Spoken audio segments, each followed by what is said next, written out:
Some people have been curious about our trip to Montreal, so figured I'd make a vlog, at least of day one. We'll see how it goes. Bonjour from the biosphere. I'll try to take a video of this area tomorrow because it should be packed. This is how you would get to the island where the F1 Grand Prix is. Not a lot going on today. You had to win a lottery to get onto the track. We did not. But we did go there to get our tickets from the box office, our 3-day passes. They couldn't be mailed to us because of some trade policies, so we were glad that they were there, safe and sound. To celebrate, we went into Old Montreal. We went to a spot called Cafe Olympico, coffee, got a croissant, a donut. It was delicious. We were too hungry to take any videos of it, but I swear to you, it was very good. Old Montreal is done up. They got the flags everywhere. The festivities are happening. People said if you just walk around, you would find F1-related stuff. They were right. Within 5 minutes, we saw this number 16 Ferrari. Barb was very excited about that. As we're exploring, we see La Petite Duck Shop. What could they possibly sell there? Well, just petite ducks. How they have a whole store. Is that a David Bowie duck? Anyway, then we went to the Ferris wheel. Great views of Montreal. On the other side of the gondola shows the island where the track is, but you don't really see the track, so I cut that out of this video. Time for lunch. Barb and I decided if we get poutine and a salad and split both, that's being healthy. So that's how we managed there. Then another fan zone, plenty of stuff happening. I had to get in on the festivities. Some action here. I think I got 19 of these touches. The record was 27 for the day. I still was pretty proud of myself. Less impressive, though, was how I did in the simulator first turn of the Canadian Grand Prix. I flipped it. Then I had a hard time getting out of the pits. I clipped that ambulance here, spun around again in the pit lane. Sorry to all the first responders, but I eventually got the hang of it. Did almost a full lap without crashing out. As you go through the city, so much going on, so much to see, a lot of activity, DJs everywhere, and just cool cars everywhere you look. Many of them not parked on the side. People driving through, got their own whips. This guy was very popular as he was making friends, moving through the city. You got a lot of pop-ups, consumerism in full force. You get your T-shirts, your hats, your memorabilia, all kinds of stuff going on. You can even see cars inside of some of the pop-up shops. So that's exciting as we move through the city. We also went to a spot, another area of town where they had this little art installation and you could get your fortune read. Mine said something about wearing vintage t-shirts and dancing to feminist songs while you're with a unicorn. Yeah, fairly accurate, I guess.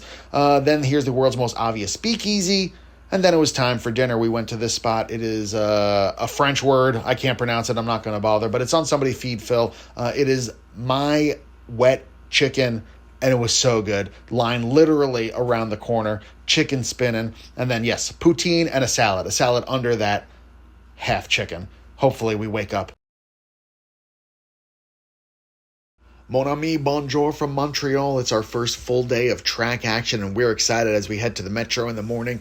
Got the gear on lock. Yes, I'm a Haas fan by nature, but the drip is on point, so give me a break. This is actually the least traffic day of the weekend. We checked out the map as we got in through the gate. So this store, merch table, that guy's excited to not have to wait to spend money. Then we head to the Fan Fest. I had to do all the activities, got this G4 simulator. Honestly, I thought it'd be a lot more intense. It was just a cool breeze on a warm morning. I welcomed it. Move through the Fan Fest. You got these tents, again, shopping, plenty of team-specific merch. Then it was lights out and away we go. The first support race of the weekend was the Porsche Cup. Got this nice spot at the start-finish line, the paddock in the background, the pit lane. Continued to move through the track. My card was not welcome in that Amex area, but that's all right because we found this great section by the chicane to watch the F1 Academy practice session. More on them in just a moment because back to the Fan Fest. I needed to test my reflexes. Got a little assist from that worker's back. Thank you there. Then this next one didn't stand a chance, but you know what? It's all right. I got 5 out of the 10. You're going to just have to take my word for it. Continue to move through the track, go to the hairpin area, and found a nice shady spot to watch some of the practice session, but we lost it because I needed to get a slice of pizza. And then the cars come out. People are excited. All the phones are up in this area. One of the positives of not having a actual seat to sit on, one of the few positives, is that you actually are forced to move around the track. And we found a ton of different areas where you could see the track, and we watched the cars go by, and it was great. There's Lewis Hamilton, nice and slow, passing by so we could get that video. Appreciate that. At the end of the session, I was able to sneak up into one of the grandstands to get this video, thanks to the security guard for letting me fly by. Then it was off to the F1 Academy paddock. Great access over here as they're trying to grow the sport. F1 Academy, female drivers. You see someone putting the side panel on to that Alpine. Then Chloe Chambers here, top American driver. She drives for Red Bull. taking a picture with a fan there. Appreciate that. That's Ella Lloyd's McLaren. They were working on all the cars, checking them out between the races. Another nice picture with a fan. And then the Groundhogs. They come out sometimes on the track. They've caused issues at the Canadian Grand Prix. Not today. We'll see what happens the rest of the weekend.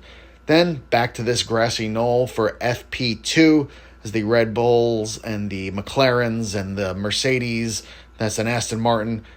Maybe that's Lando. I don't know. You can't see with the helmet. It goes too fast. Once it was over, we got some space up in the grandstand for the qualifying session of the F1 Academy race. Chloe Chambers qualified P1 for both races tomorrow. And that's it. That does it for us here. Our second day in a row of over 30,000 steps. Let's hope it doesn't rain tomorrow. Bienvenue, ça va? It's Quali Day in Montreal. We got there right as the gates opened, but not early enough. Everyone we spoke to said this was the most crowded weekend that they've experienced at the Canadian Grand Prix. When we got there, the plan was to split up. I was going to go to the left, try and find a spot for us at the coveted hairpin. Barb was going to head to the right side, a spot that we scoped out yesterday.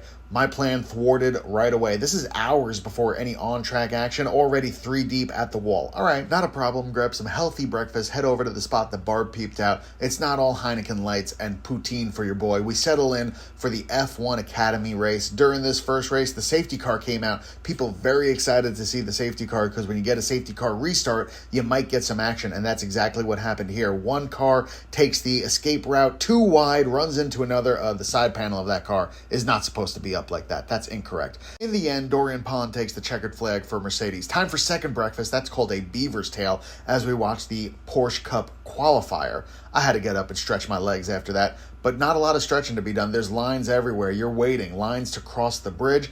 Even lines to take a picture with that guy.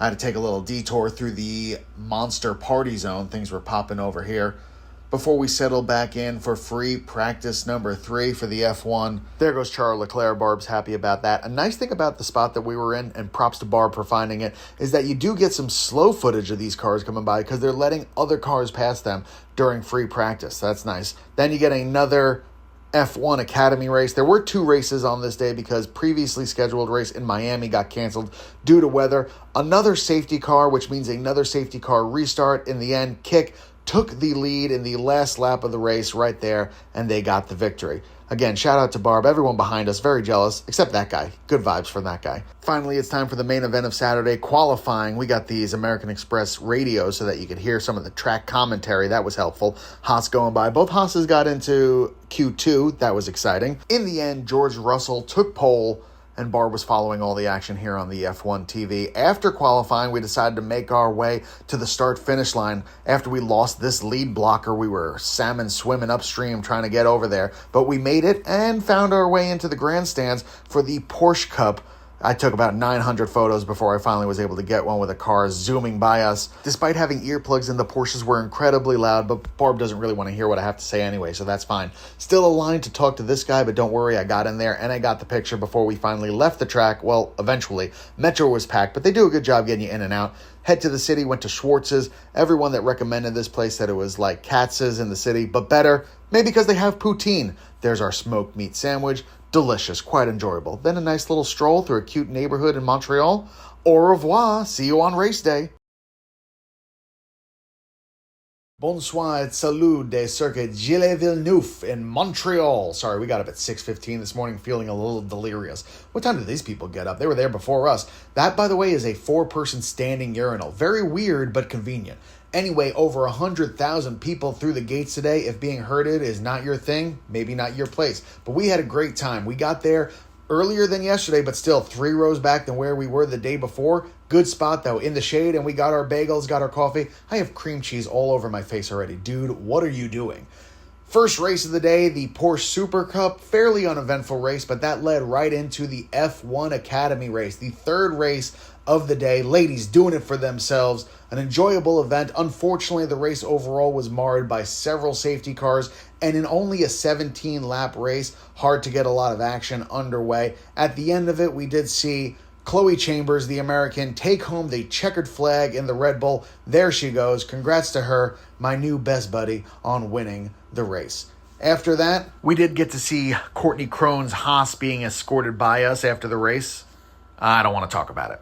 More than 2 hours until the F1 event actually starts, and you can tell we picked a good area because it's getting packed. Actually, everywhere on the circuit is getting packed. I wanted to go for a quick walk, stretch my legs. Well, you weren't walking anywhere quickly with the amount of people there today. Lines everywhere. I heard someone say to their buddy, let's just get the shortest line, and that's what we'll eat. Well, good luck with that, man. I waited about 25, 30 minutes to get this poutine with popcorn chicken. By the way, I wore my race socks. Let's go.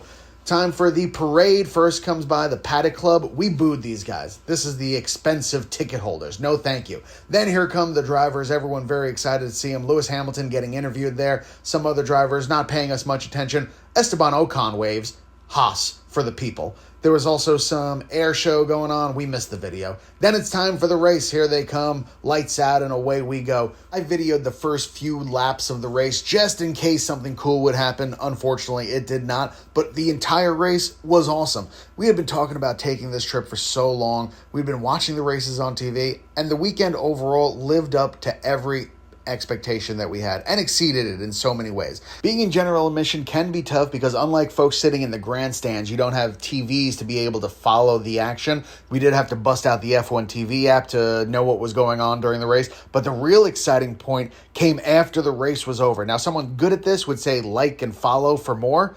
Well, let's just say what happened after the race was most exciting. Here's a preview.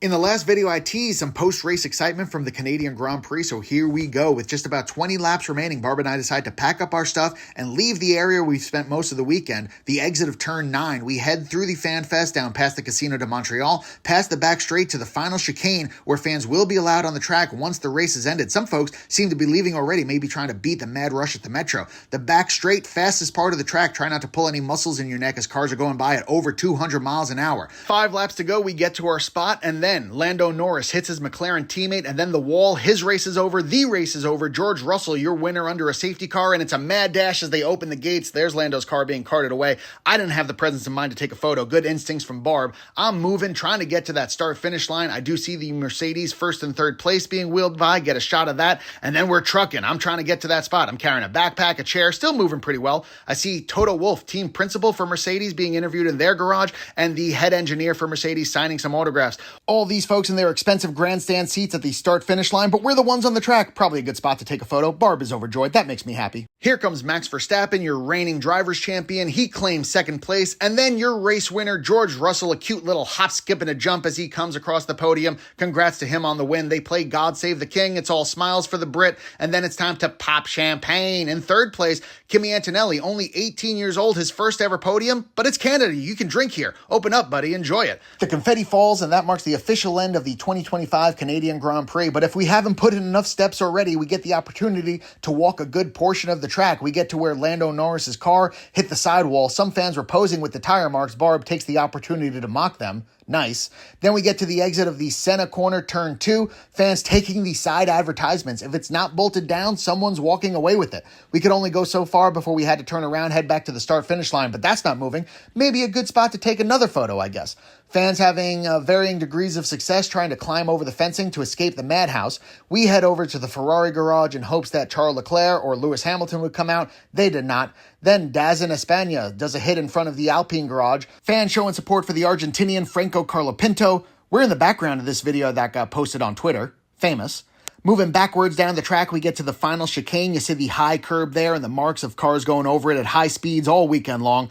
Down the back straight, the fastest part of the track, but we get to take a nice slow walk in the shade. We make our way down to the hairpin. Crazy to think that just about an hour earlier, all these grandstands were completely filled. All weekend long, we're on the other side of these walls trying to just catch a glimpse. And now us and a relatively small group of people are walking the track. Just simply amazing. Probably another good spot to stop and take a selfie. The entry to the hairpin, the slowest part of the track, but still tons of tire marks as cars brake hard to take the turn. We end the weekend with a Canadian staple, some Timbits. Such an amazing trip. The only question, what race will we go to next?